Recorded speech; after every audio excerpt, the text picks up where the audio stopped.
everyone, welcome back to Behind the Mask. I'm EJ, one of your co-hosts, and with me today are Rori and T. Before we get to the rest of the introduction, we would like to warn that this content in this episode may be triggering for some. Listen or watch at your own discretion, and we will share helpline information at the end of the episode and in our description for anyone who needs help. This is episode 31, The Masks of a Victim, and joining us is our friend Rori. Just a friendly reminder that anything discussed in this podcast is not to be used as a diagnosis or a replacement for conversations with your own doctors, therapists, psychologists, or other medical professionals. So with us today is someone I know from my small town community, Miss Rori. She's here to talk with us about what it's like to be in a small town and being a survivor of domestic violence. This is an extremely important topic right now, as October is Domestic Violence Awareness Month. And Lori also has some personal things to share in this area too. And before we get started, I just want to say how brave I think it is for people to talk about their experiences. So with that, I would like to invite Rori to talk a little bit about herself as she feels comfortable. Oh gosh, thanks, Tina. Thanks for having me, ladies. So I have been living in my small town since 2004, I believe. I kind of graduated high school in 2006. I was short 2 credits, so I didn't actually graduate. That's a whole nother story. But I started seeing my abuser in 2013. I was actually moving to the West Side.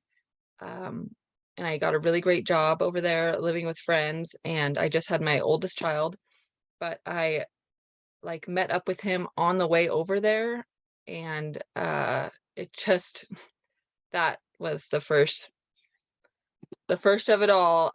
In the summer of 2013, I eventually moved back in the January of 2014, and then from there on out, I wasn't free from him until about 2018. So it's been a long haul.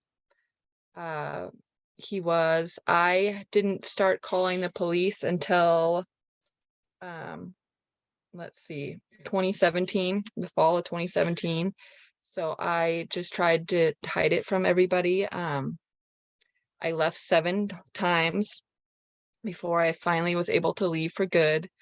And I was able to leave for good because my pastor, one day after church, after the sermon, he's like, "Hey, does anybody have a place for Rori and her 3 boys to live?" And I was like, one of my high school friends came up to me and said, "Hey, come to the movie theater this afternoon." I'm like, okay. Takes me through this creepy back hallway, takes me back to upstairs, and takes me to a room, and it's unfinished, and I'm like, "Here's a project." I'm scared. And then opens the door, and it's like Back to the Future. I mean, it's like reminds me of my grandma's house. Super really cool old antique apartment above the movie theater that's like a staple in our community. Anyways, so starting in 2017, I was able to finally get my own place, but I still had to deal with him. So and I haven't had any issues with him since 2019, and he was arrested by U.S. Marshals in 2020, I believe. Someone else finally called the cops for domestic violence, but I believe she was probably scared because she said she didn't want him to get in trouble. She just wanted him to get help. And he has been out of jail for about a year now and still has not seen my children since December of 2019. And yeah, living in the same community as somebody who never was a member of society. We never went out and did anything. His mom used to be a bartender here.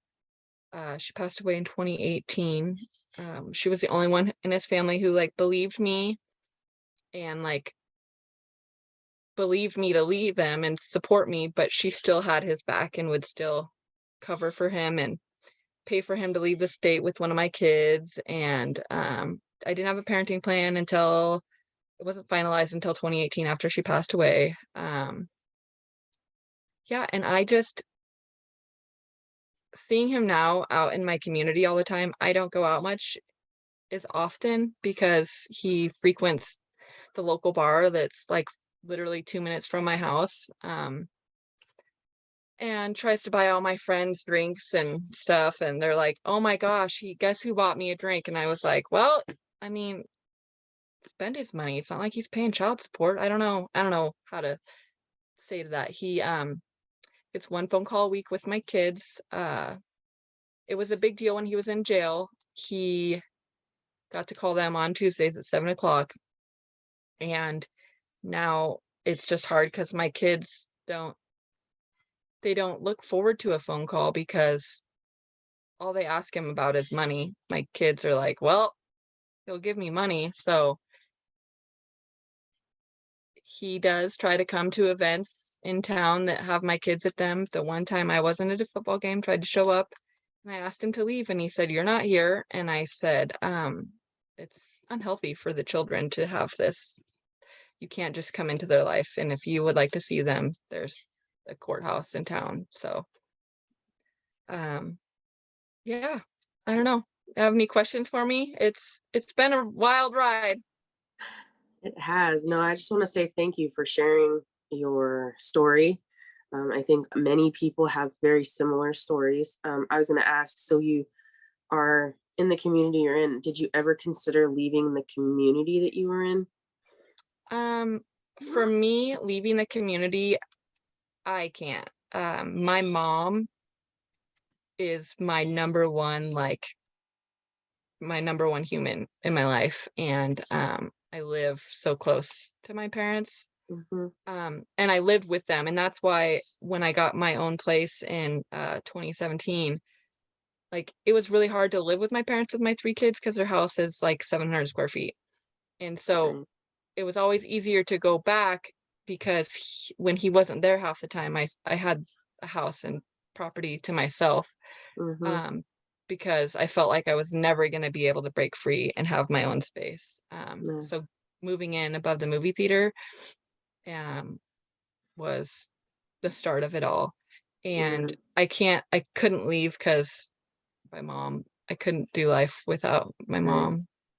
Amen. No, I totally understand. And that right there is kind of what I was getting at, was that there's so many people that are forced in a positive way, sometimes in a negative way, to stay where they are. And unfortunately, sometimes the abuser happens to be the parent of the child that you have. And you have a choice, move out of state, move closer to family, stay close to family. And those are really tough decisions to make. And I commend you for staying. I think a lot of people would just be like, I can't do it. I'm going to stay in my house. I'm never going to leave my house again. I just don't want to deal with it. And for you to even just go out and to try to be active in a community that you still live in with him is awesome. So thank you for sharing and, just being willing to share, because I know how difficult it is. But also those of you who have been able to get past everything, I find that is kind of freeing for others to see other people talking about it. So hopefully this maybe can help somebody.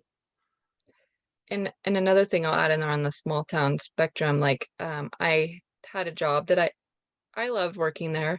I only went to work like 3 days a week. It was after my middle son was born, and I called out all the time because he could make more money, and so I had to not go to work. And in 2017, I also had got a job locally here at the IT place, and my bosses didn't give up on me when I was like trying to do a parenting plan and moving and kids and craziness in the parking lot. Like my court papers were like, meet in this parking lot because I know they have good cameras. Like, and that was a big staple in my recovering from all that. Like they didn't give up on me and help me get through it. That's awesome. I'm glad you had that. So I know that this might be a good time for Lori to, if she's willing, to talk about her situation, because it also involved a small town, but the results were a significantly different in what she had to choose to do. And so might be a good opportunity to compare and contrast Okay. if she's So ready. yeah, I don't think I realized how hard this was going to be until I went to talk about it. So the small town my boys and I ended up in, with my abuser, I didn't have the connections within the community that Rory had because it was his small town. His family was one of 5 founding families in that town. I remember, gosh, I think it was in my first year, that I was in the small town. I was little league coaching for my youngest son, and the sheriff came and sat down next to me, and we're having this what I thought was a normal conversation, and he is a shirt tail cousin or whatever of the family, and basically, towards the end of the conversation, he just kind of slid it in. It was, Lori, you just got to learn to stop pissing him off. And I remember just realizing at that moment, oh, girl, you are so screwed. You can't even call the police. Like, oh, just feeling like, wow. And who would believe me? And who's going to take my side against his family? No one. And so from that point forward, for really the next couple of years, I just allowed Satan to mess with my head and my heart and my soul. And I just determined that my job, my life, my role was to not piss him off and to do everything I could to be the perfect wife, the perfect mother, the perfect everything. And then knowing that it wasn't quite possible to shelter my children, who thank God were not his, but to take all of the consequences for them, so that, and I thought, of course, I didn't realize until much later, that they were going through their own abuse with him. A good abuser, the right hand rarely knows what the left hand is doing, and he was very good at hiding that. So it was very difficult when I finally got here, to realize some of the hell that my children had lived through. I thought that I was protecting them. I couldn't protect myself. How could I protect them? But so for me, I didn't feel like I had the same options to stay. And luckily for me, my family wasn't there. They were thousands of miles away. And so this wonderful woman who was new, her and her family moved into town, and she approached me and said, we'd been friends about 6 months, and she came to my house one day and she said, I know. I was like, you know what? She goes, I know what's going on and I want to help you. And I'm like, you're crazy. He'll kill you. He'll kill me. And you can't help, you know? And she was like, no, Lori, my husband and I are going to help you. And she did. And it took us about a year total to plan it. I couldn't tell anybody because it was such a small town. If I had said anything to my children, if I had said anything to one other girlfriend, the cat would be out of the bag and we'd never be able to do what we were planning to. But we did it. I came to a place where I knew no one on purpose. I'd actually never really been here. And we lived off the grid for, 3 years. We didn't have bank accounts. We didn't have bills in our name. We got a lot of help from the boys' family, my first husband's family. I called him up and I said, I have a story to tell you and I need you to not judge and I need you to help. And he did. And he called up his family and they were like, oh my gosh, you're never going to believe this. We just bought a house on a lake in the middle of, nowhere up in the Pacific Northwest. And we're going to send you the keys and send you some money for gas. And when you're ready, you go. I'm like, okay, this is crazy. Okay. So then we started to get a plan and, I made some mistakes in this process. I did go back at one point. I had to file taxes and I allowed him to convince me that I could get some more of our belongings and had a lovely little run-in where I had my first broken bones. That was not fun. There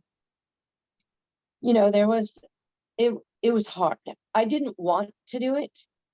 I knew that it would be traumatic and hard on my kids, and it was. I think if I thought I could stay, I would have, but I just knew that,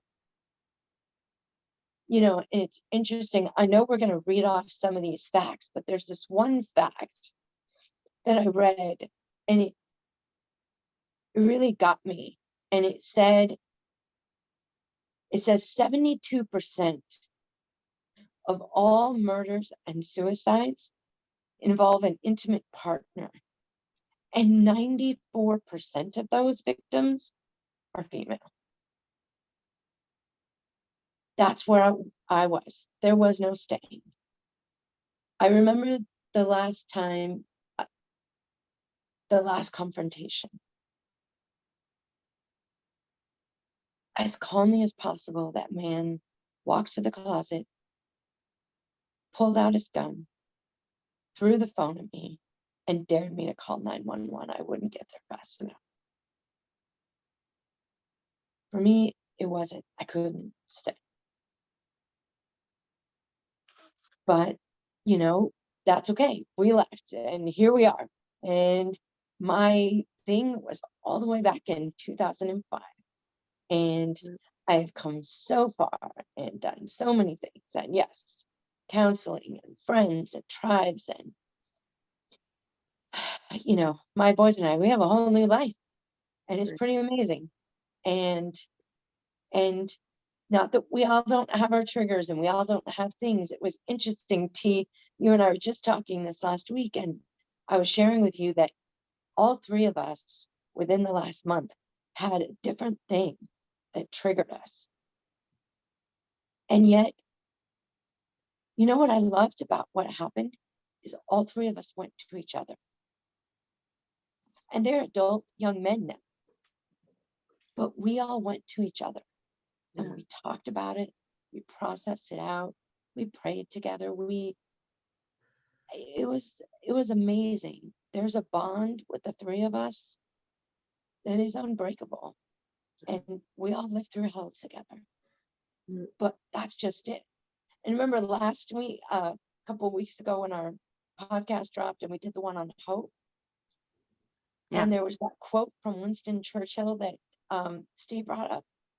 When going through hell, keep walking. I'm like, yes, dude, yes, keep walking, just don't stop, so I just, yeah, so there you go. I talked about it out loud on a podcast. Yay me. I think that's awesome that you're willing to share, and I know how much that took for you to do it. I know I've known you a little over 7 years now.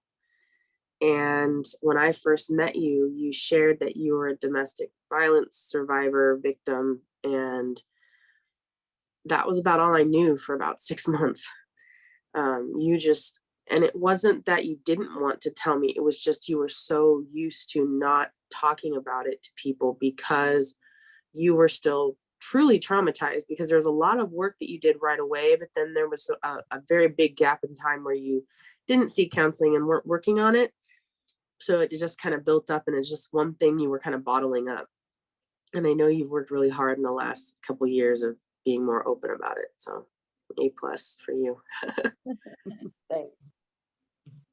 I love that you were able to leave. Like, that shows people, I know you feel like you're gonna be stuck forever, but you gotta have that hope. And you won't be stuck forever, because there are people that will help, even when you least expect it. So thank you for sharing that, Lori. That's hard. It was, I love it's it. amazing the agencies. One thing I have said over and over again when I do share my story and I do talk about it with other survivors and people, I could not have picked a better place to come to. The YWCA, the university that I ended up attending, the PEO ladies, the church, there were so many people that stepped up and made this possible. And you definitely have to eat some humble pie, and you definitely have to just be willing to share and talk about your story. And you're right, EJ. My first priority was making sure that my children were okay. So I made sure they got counseling and they got all the things they needed. And I definitely put myself on the back burner for a long time. I really didn't. I thought that I would be just fine. And then, of course, Right. as we've discovered, through the podcast and other things, my emotional and mental state was having much more effect on my physical body than I ever realized, and Right. nightmares and night terrors and all of the things, feeling unworthy, and I just, things I didn't know about myself. But finally, in the last 5 years, Dee, I would Yeah. say that I've really been working on self-care and me and my goals and the things that are good for me. So yeah, Yeah. So a took me couple some thoughts I time. wanted to pop in here with. So Lori had mentioned, okay, so first off, I want to clarify something for those listeners who didn't quite catch it. So Lori is from California originally. She had moved after she graduated high school with her first husband. They had 2 children, and then they were back in California, but decided to move to another state in the central US, which is where they divorced. And she eventually did meet her abuser. Then she moved into that state, into that little town. And then from there, they left and came to Washington. So she was in a state she wasn't from. She didn't have family and stuff. And when she said she's off the grid, like, they didn't have cell phones, they didn't have bank accounts, they didn't have anything, nothing in their name, no utilities, nothing, because those abusers can look for people. And I remember, I'm bringing this up because I want to say that it was very awesome to hear the story of how the college near here had a legal program, and that was willing to help her get a divorce, and was willing to go through all the extra back channels to make it happen, so he didn't know where she actually was. And I remember you had seen the divorce papers, so like, apparently where he was living at the time. And when I remember one weekend you were coming over for the weekend with your older son, and to go see your grandson. And I remember that Friday afternoon, before he picked you up, you got a phone call, and it probably was just a solicitor, but it was from the town that your last known location was. And you didn't tell me what it was. you didn't tell me that. You didn't say anything. You just, your son picked you up. You guys went. The next day, I get a phone call from this random number, and it's your new number. Like, you changed your phone number within a 24-hour period. Like, it was so quick. But sometimes that has to happen because she didn't know. And why take that chance? So that was something that really stuck out to me in my mind, is like, all of a sudden Lori has a new phone number. Like, what do you mean? How, what, like, why? But that was because I didn't know all the situation, and I didn't realize until you got home and you're like, that was where he last was living. And I was like, okay, now it makes sense. Because somebody on the outside looking in, you're like, there's so much to process in that. And I didn't understand until you explained it. Yes. Sometimes life has to change pretty quickly. Yeah. You just never know. Yeah. T? So I think one of the areas that we're going to go before this episode is over is talking about surviving and talking about what it takes to survive. But I think maybe before we go on to that is talking about what is domestic violence and what are the numbers. So I'll talk about what domestic violence is. I'm not going to give the legal definition because that changes state to state and what exactly it entails. But working for an agency that helps victims of any crime, and that includes domestic violence, I know, and as a therapist, I know how we define domestic violence and what it entails. And so I'll talk about that a little bit, and then I'll pass it on to you, Lori, to talk about the numbers, and then we can move into, I believe, surviving it, right? Like, what are some steps to survive it? And both of you had some similar steps and some very different steps, and then just some general suggestions and stuff like that. Does that sound like what we're doing? Amen. Okay. Yep. So when I talk to clients about domestic violence, and when I do an intake, I have questions, and I use those questions to kind of help guide people through being able to define whether they've been a victim of domestic violence. I have a lot of clients who don't realize that they have been or are victims, because most of us know that there's a physical component. That's the part that's pretty easy to identify. And that's any kind of physical interaction: shoving, pushing, slapping, hitting, kicking, any of those things, anything that would leave a mark on your body, even if it's just for a moment. Those are all pieces of the physical part of the domestic violence. But it's also referred to as intimate partner violence, just so that there's no confusion, because we hear that there's slight difference in the definitions, but for the purpose of this, we're not worried about that. But then the next question I usually ask is emotional and mental. And this is where it usually gets people. And emotional and mental can include things like obvious, like being yelled at, called names, intimidated, coerced, threats, whether it's against you, your children, or your pets, being called names, being belittled. All of those things count as mental and emotional. And then, of course, there's the sexual component of it.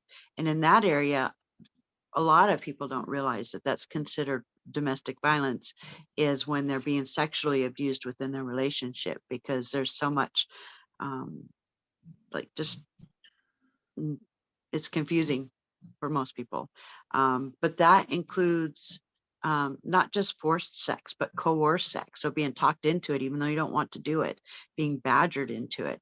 Another piece of the sexual abuse component that is often hard to identify is being restricted access to your birth control, and having a say in that. Also, pregnancy decisions is a part of that. And then there's financial. So being restricted to Go to access work. to be able, you can't go to work.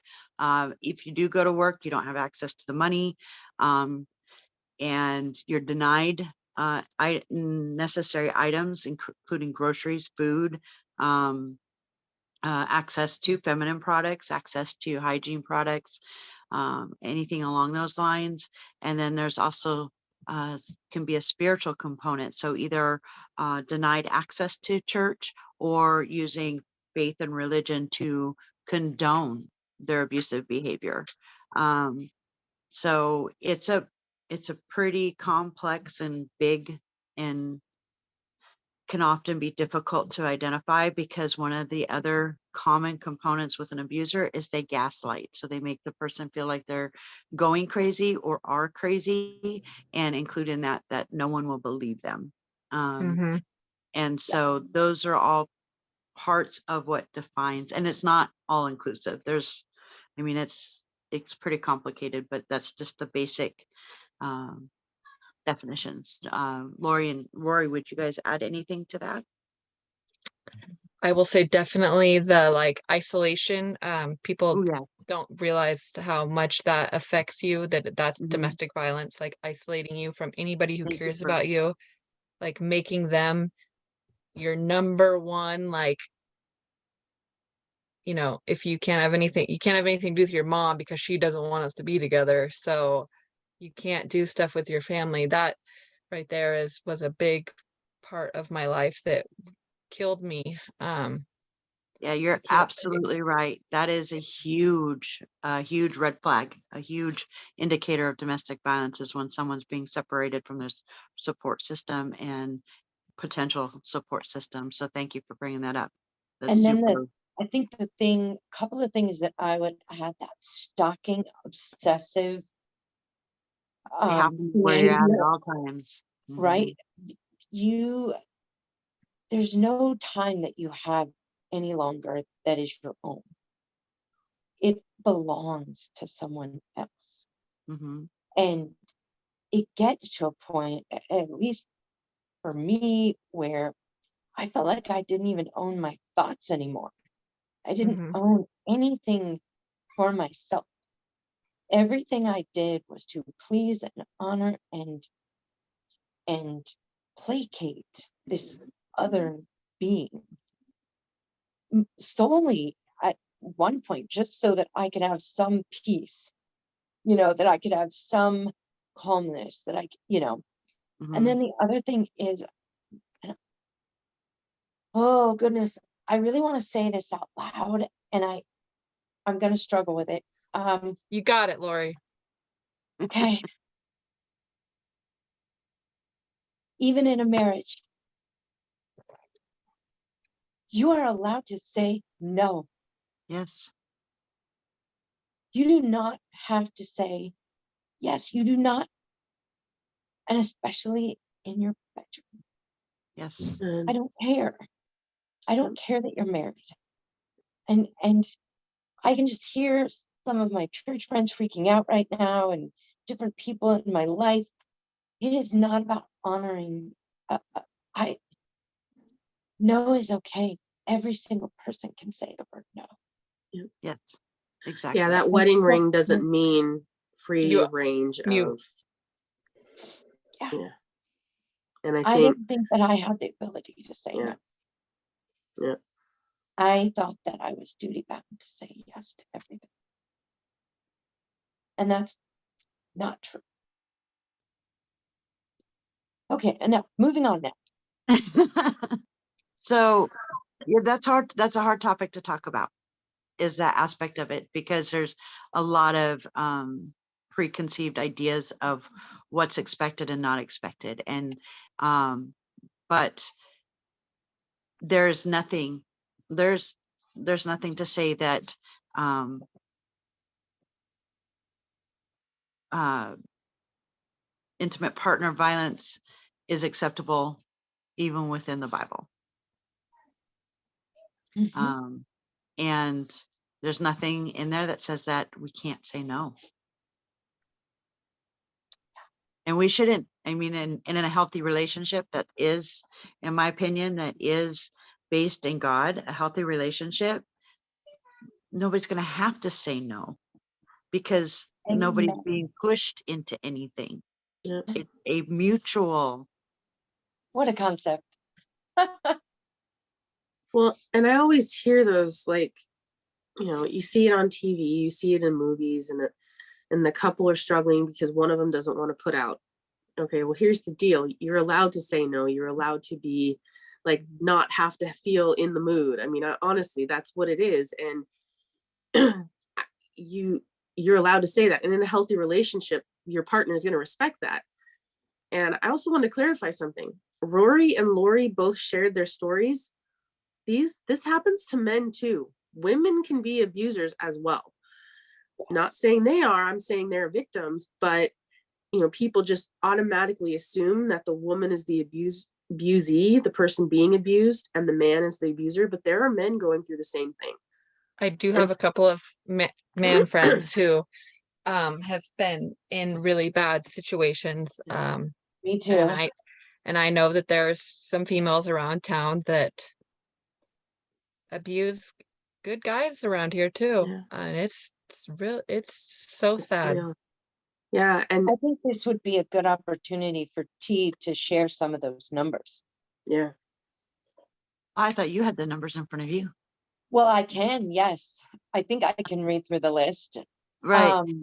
I'm trying to remember. I know that men are on the statistics. It is a higher statistic for women to be. Yeah. I think it's like 1 in 3 or 1 in 4 women are at some point in their lifetime will be. I've got or the have been. numbers. Do you want the Yeah. numbers? Yeah, Okay. yeah, go for it. So, domestic violence stats, 20 people per minute are physically abused by an intimate partner in the US. 1 in 4 women and 1 in 9 men experience severe intimate partner physical violence, including sexual violence and or partner stalking with impacts such as injury, fearfulness, PTSD, and other and or STDs. 1 in 4 women and 1 in 7 men have been victims of severe physical violence, including beating, burning, strangling. Only 34% of people who are injured by an intimate partner receive medical care for their injuries. And 72%, and we talked about that earlier, of all murder suicides involve an intimate partner, and 94% of those victims are female. That 34% about receiving medical care, one of my stories had to do with I probably needed stitches, and it was one of my very first experiences, and I was able to leave, and I still had gone back because I then found out I was pregnant, but my whole ear was tore open. My whole head was covered in bruises, and my brother rescued me. And I later found a week later, like 3 days later, I found out I was pregnant. But my best friend, I wanted to dye my hair because I was just like sad and I just wanted to be somebody else, and I just didn't want that to be my life. And I remember my best friend sobbing, coloring my hair because my head was so bruised and my ear was ripped open, and if it would have got stitches, it wouldn't look like it does now. And he wouldn't take me to the hospital because no one needed to know that there was an accident. Yeah. I know when Lori mentioned that, or one of you mentioned the isolation, and that's isolation for medical care.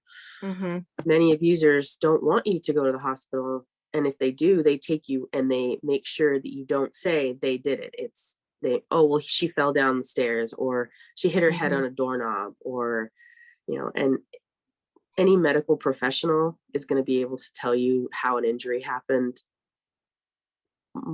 even if they're being lied to. Yeah.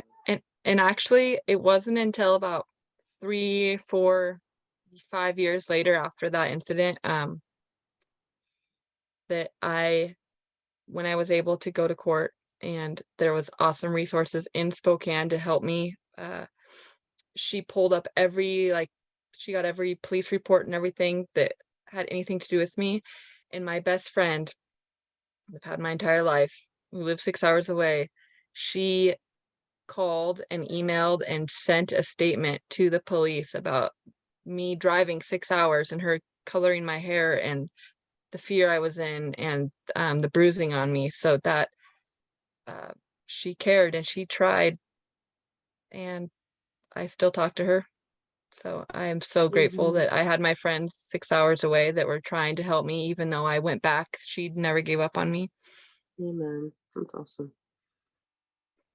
I will say this, yeah, slips, falls, all that stuff happens. Most of it is, attempted to be covered up. Um, I a permanent damage in my body because of, you know, living through hell. Mhm. But and it's weird because now as I'm getting older and things are changing, things will come up and I'll be like, oh, it's probably because, your head hit the ground so many times you didn't know. You know what I mean? Like, oh, that's why you get concussion migraines, part of Mm. it, Yeah. things like that. You don't even always know at the time, this stuff comes back later, comes up more later.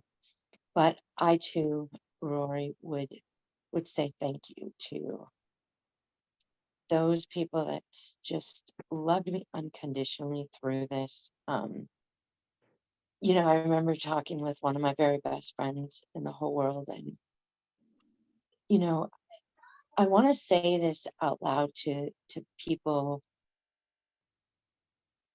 y- with those numbers, 1 in 4, right? That means that every third, fourth woman that you're talking to, could. I was just in the hospital the other day. One of my nurses and I had the most amazing conversation and connection because we both lived through domestic violence.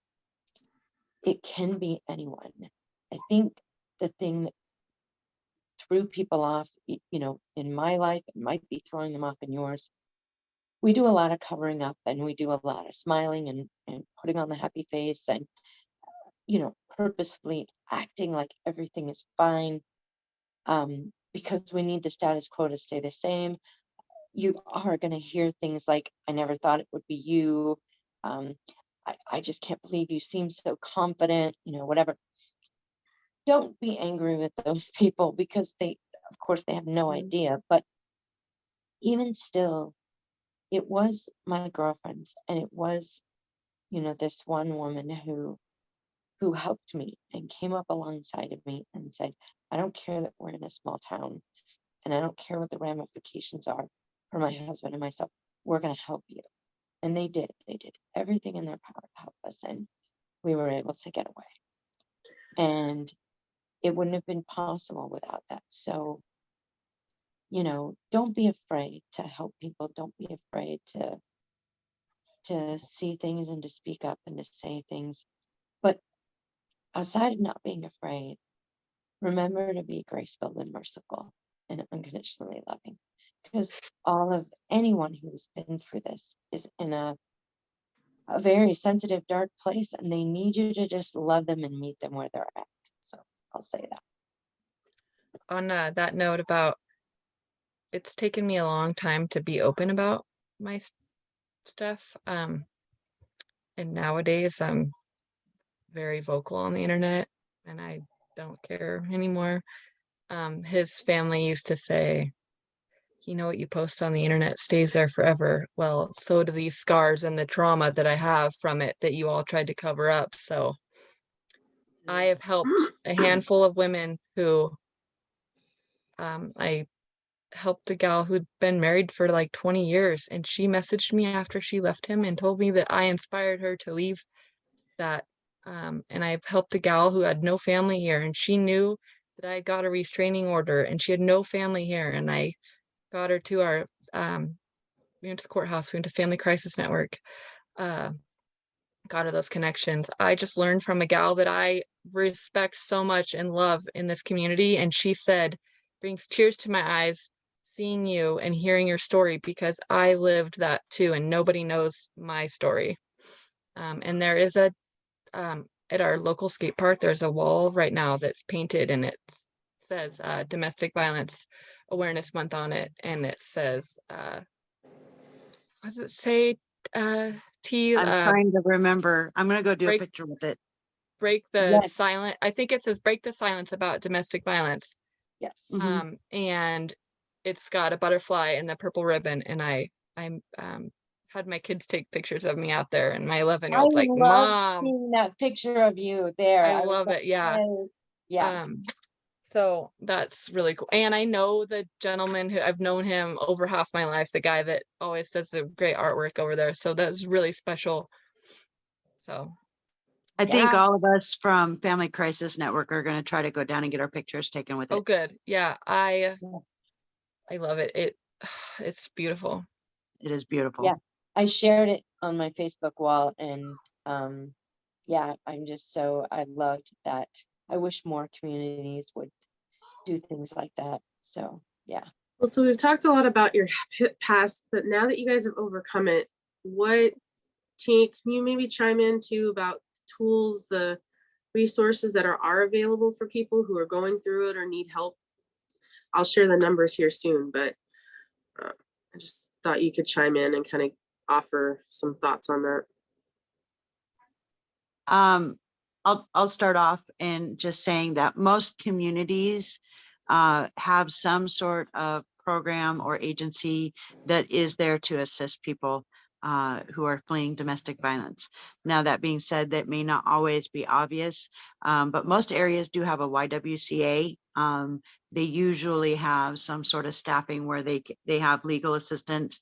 They can't always represent someone in the legal parts of it, but they also have access to what's necessary to do sort of what Lori had to do, and that's kind of get off the grid. And some of these agencies are able to help assist you get to be able to go under a different name if needed, a different address from where you're at, so you can have mail still sent to you, but it looks like you're somewhere else, and stuff like that. There's also a lot of some hotlines and online resources too for victims of domestic violence that can walk you through how to get out safely. Usually involves having a plan like Lori did, having a go bag that has information in it, like an extra copy of any legal documents that you need, birth certificates, social security cards, any of that you may need, bank account information, and you have it in that go bag so that if you have to go fast, you don't lose any of your information and documentation. So there's a lot of stuff like that. So just being aware of that. And like EJ said, she's going to share some of the numbers and I will whatnot. say one thing about that, coming from utilizing the programs that are locally. I do know people that get intimidated because they're like, fill out these papers, and they're overwhelmed just looking at it, thinking they have to do work to get help. And I mean, those people in those offices, they truly do care. And I know that paperwork is intimidating, but all these programs are like runoff grants, and they have to have that paperwork. It's just to help their program. So don't be intimidated by that paperwork, because it really is there to help you.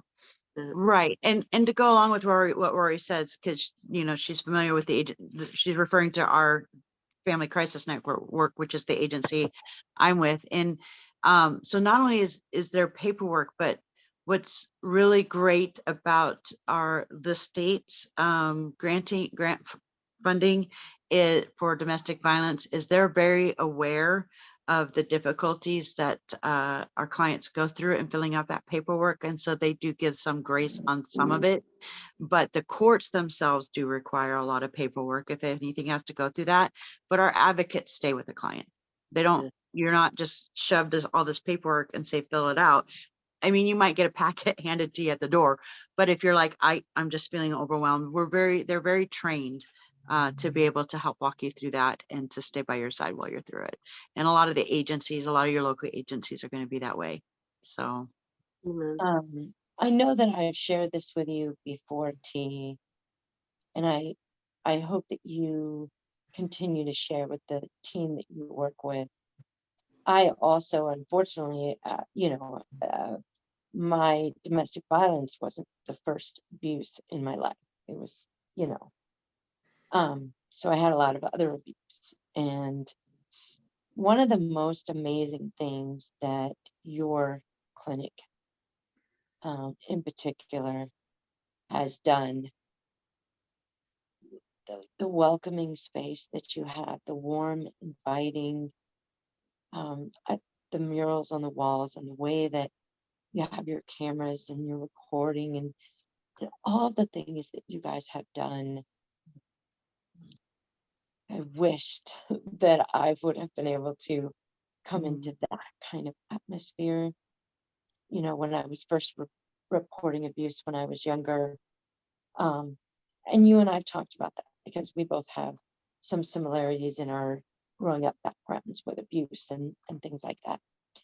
And I just want to commend you and your Family Crisis Network once again for the way that you have set up your environment and space so that people do come in there immediately feeling welcome and safe and loved, and a place to start fresh. So thank you for that.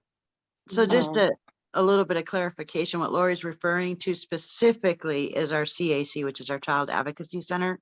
That's the only place that has cameras. I just I was want to gonna say say, that. yeah. I was Yeah, gonna- if you go in as an adult victim of domestic violence or any kind of victim, in our main office, we don't have cameras put up in that way. They're on the outside to protect the property, but not on the inside. There's no recording inside our main offices or even in my office. That would be way making HIPAA mad. But she's referring to our Child Advocacy Center, which is set up to help children who are being abused in any way. And it allows authorities involved in their cases to record so the child doesn't have to necessarily have to go to court. Thank you So- for Allows saying them- that. yeah. It was just such a very special place. I was that I just got to visit. thinking, I was just thinking if like some of my clients would be like, what? You're what? Everything- Recording what? yeah. Okay, Yeah, I was gonna wait, clarify wait. that too. I think I think that's an awesome space that, it makes it inviting and welcoming, and especially kids, because they don't quite understand what's going on, and have all these adults around you asking all these crazy questions and stuff, and it gives them an opportunity to kind of make a legal recording with the lawyers and police officers and stuff to just make it safe for the kids, The so they trained don't have to be. investigator or Yeah. interviewer, I mean. Yeah. I would say the number one agency for me was the YWCA. Okay. They were so helpful, and my boys and I had cell phones.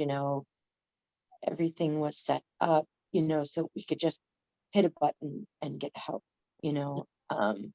There were clinics, and there was funding, and there was some legal assistance. Unfortunately for me, because of the situation, they weren't able to help me legally, but luckily I happened to be going to a university, then I had a law school. So that was really divine providence, if you will. That I'm sitting there having lunch with a professor, and we're talking about my story, and he's like, Lori, you realize we have a law school here, right? Like, they would love to help you. And I'm like, okay, I don't know what you're talking about, but okay, and they were able to help me get a divorce without disclosing my location.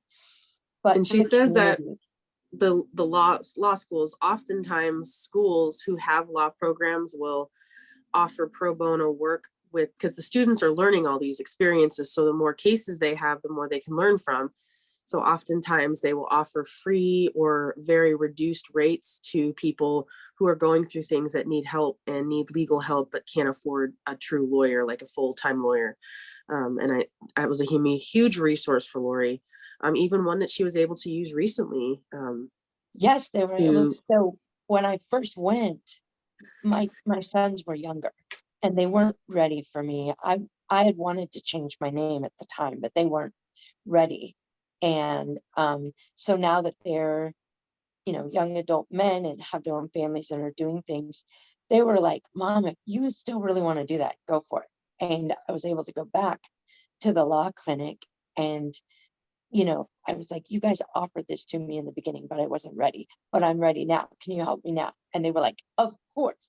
So, it took another, it takes a little more time. These Mhm. are students, and they're, of course, supervised by their professors who are attorneys, and, all of that. But it's the most amazing Right. thing ever. And I'm so grateful for that house. So I did just get to fully change my name and legally, and now I'm going through all of that headache, but it's the best headache ever. Like, it's the most freeing, amazing thing ever to be able to get to change. I feel like um I don't know, I feel like maybe I was in that cocoon the whole time, right? The chrysalis thing, and I've been working on this transformation, and now I'm done, and I'm here, Now and you're a I'm butterfly. really transformed. Yeah. Yes. And I'm I loving changed I changed my kids' names all in 2020. Or yes, Amen. in 2020. Yes. Yeah.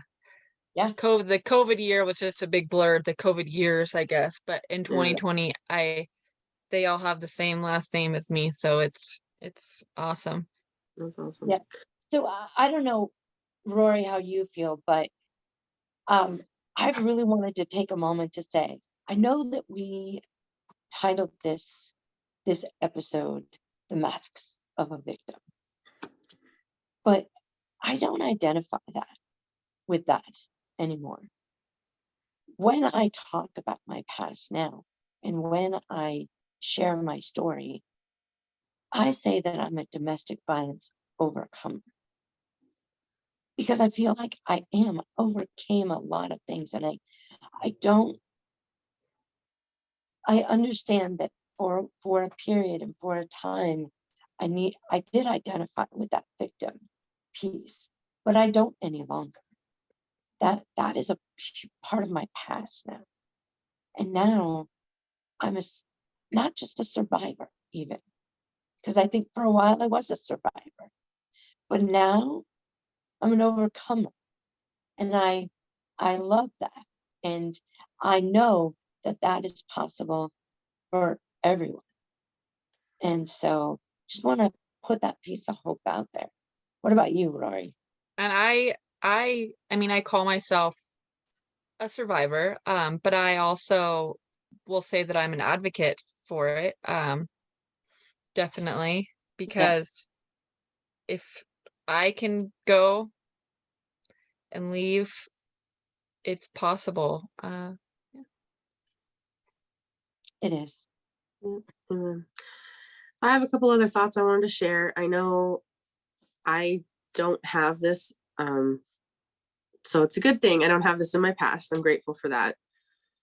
Um, and as a friend, kind of on the outside looking in, it's been an interesting roller coaster, learning about this, especially being really close with Lori. Um, and it didn't really dawn on me, like, once she told me and I knew it, didn't dawn on me the same way. Like, even at church, like hugging men, it was really a struggle for her at first. And, it didn't bother me. And so there were times when like a brother would come up to her and she'd almost shy away from hugging him. And it wasn't because of the brother per se, it was because of the, just the experience of just being touched by somebody, especially a man.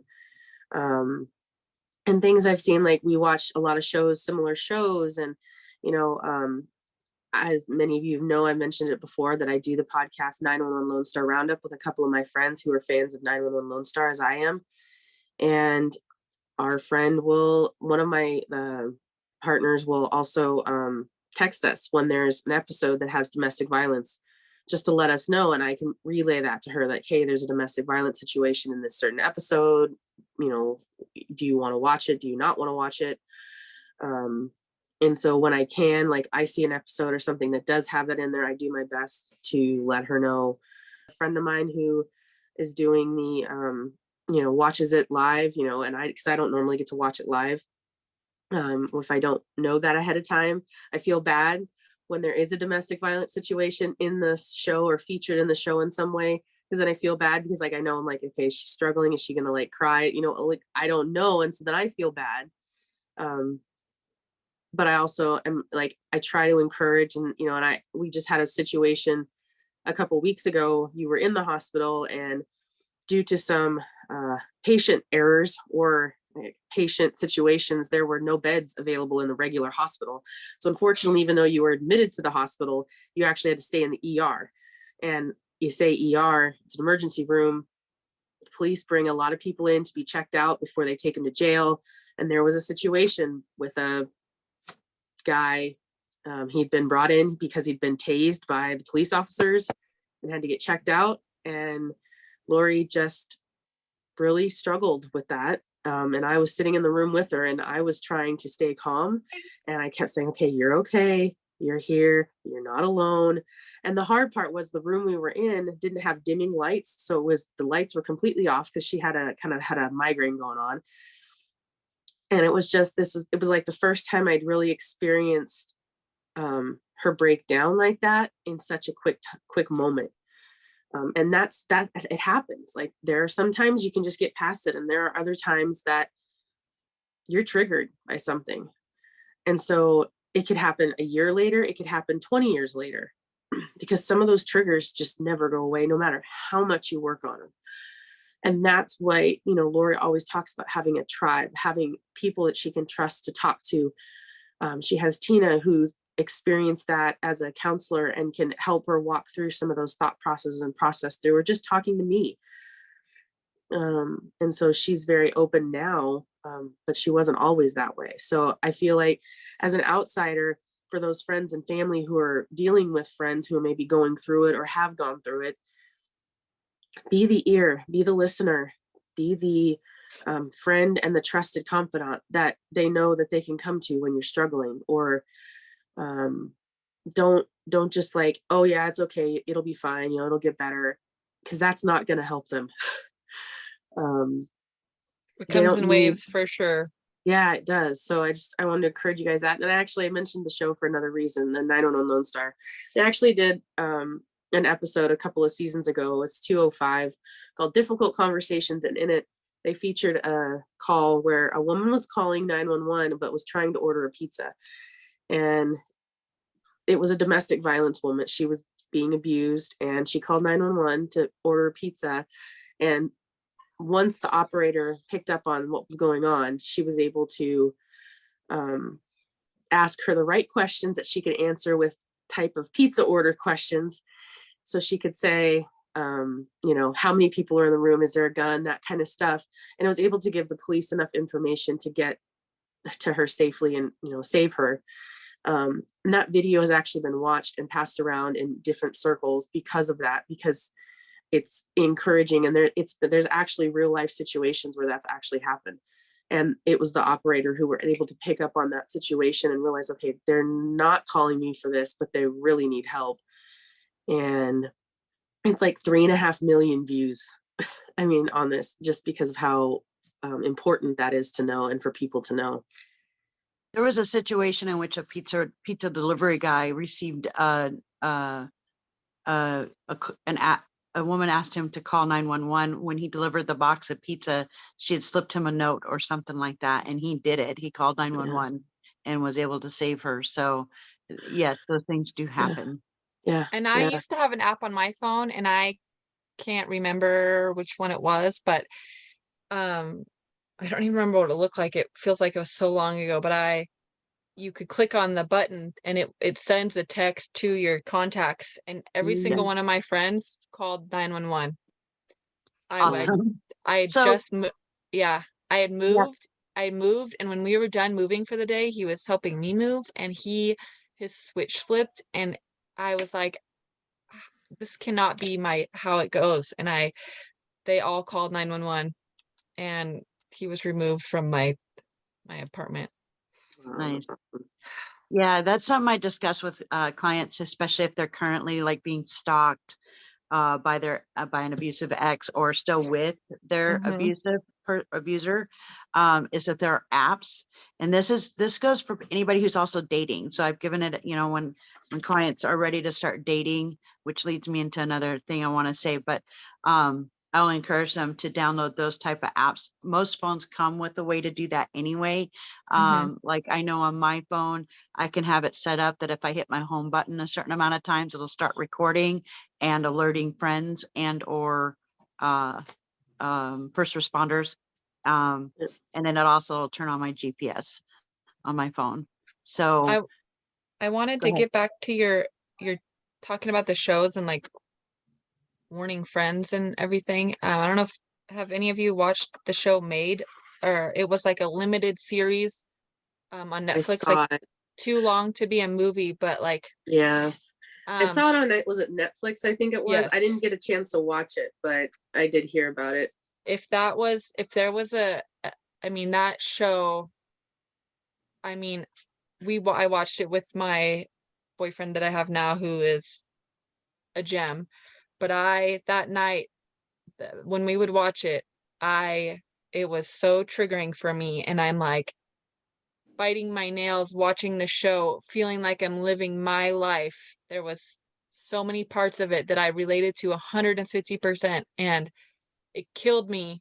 Like, but it was good for people to see her outcome because she survived and started over. Yeah. And it was rough. It was. T, A couple of things I want to say is, first of all, when we were given off the numbers of the 1 in 4 and every, was it 20 seconds or 20 minutes? I can't yeah, remember. 20 people per minute. Oh, 20 people per minute. Yeah, see what my brain does. That is definitely a terrifying number, and it's a horrible number. But I want to clarify something. Despite how often domestic violence occurs, that does not mean that all men are abusers. Mm-hmm. Because something that number doesn't really cover is that, yes, it may be 1 in 4 women, but that doesn't mean there's 1 in 4 men that are abusers. Men often reoffend. So when you come out of these abusive relationships, it's really easy to look at the world and say all men are dangerous, and not all men are dangerous. So I just want to clarify that. And then another piece that kind of has come up a little bit is there's an intergenerational factor. If we were to look at the numbers, which I don't have in front of me, of how many women who are abused were also abused as children or witnessed domestic violence as children, there's a high correlation there. We know from our studies that once you've been traumatized, you're likely to be re-traumatized. You're likely to be in another traumatic instance. And there's a lot of theories around that. One of those is that we get desensitized to triggers or warnings, red flags. And may not always recognize them, or we're over vigilant and on this over here, but not vigilant enough over here. Also, there's different kinds of abusers. There are abusers who are very physical. I've had clients who have had several abusive relationships, and each one's a different kind of abuse. So they'll have that physical abuse, and they're like, okay, I'm not going to be with anyone who's aggressive like that. And they're right. Their next person they're with isn't like that. But then it turns out that they may have that mental and emotional abuse and isolating and gaslighting and all those things. And a lot of my clients are like, how come I didn't see that coming? Well, because that wasn't what the first one was like. You know, there's a lot to it. And so it's not simple, and it's not cut and dry. And like Rori said in the beginning, it took her 7 times to leave. That happens too.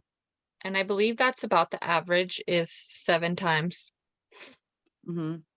And it's really hard because each time you leave and go back, it's harder to leave because you think you can't ask for help again.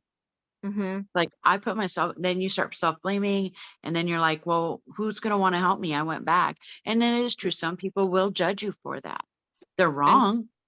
And some people do like cut you off I lost friends the very first time I went back, freaked Yes. out on me, and then said, no, if you stay here, I'll help after all the mean things were said. And it's like, you kind of just pushed me back by like taking out your annoyance on, like, you're frustrated with me because I was seen with him, and then you hurt me with a bunch of words, and then you think I want to come stay here. Like, Right. that was a hard, Or I people struggled somehow with think that. that, well, maybe you weren't being abused. Maybe it's just a game you're playing and blah, blah, blah. And it's not true. That there, it is Yeah. very complicated to leave an abuser, because even the physical abuser has the mental part of it down as Mhm. well. Yes. Very rarely do you have physical abuse without mental abuse too. And there's a lot of things that the mind is getting messed with, and someone on the outside can't understand.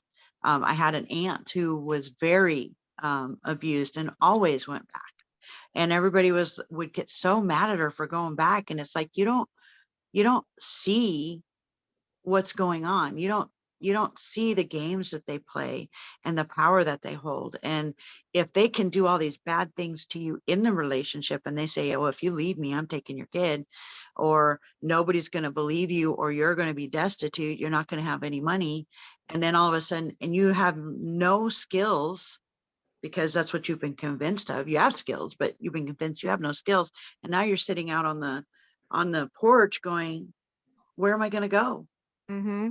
It's so easy to turn around and go back, because at least you know that. Yep. And maybe if you do just a little bit better, he'll stop. Mm-hmm. EJ, Or you want to show everybody that you don't look stupid because he's gonna change, because you feel like you look stupid because you've left this many times and you went back again. So you're like, I'm really hoping this is gonna work out, so I don't look stupid, because he's made me feel like everybody doesn't like me anymore. I don't Yep. have anybody that loves me. He's the only person who loves me. So if I show them that he's not what he is, it'll be fine, and everything will be okay. Yeah. I have a few numbers to share with us as we wrap up. I wanted to share a couple. I'll put these in the description of the podcast on YouTube and our other channels, just so you guys have them. You can find them. I have websites and phone numbers. I'm not going to read them all off because it'll take quite a bit, and my voice is starting to go. But the main one I want to share is that in the United States, the National Domestic Violence Hotline is 1-800-799-7233, which is 1-800-799-SAFE. And their website is www.ndvh.org.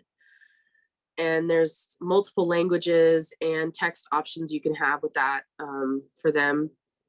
And the National Suicide Prevention Lifeline in the United States is 1-800-273-8255.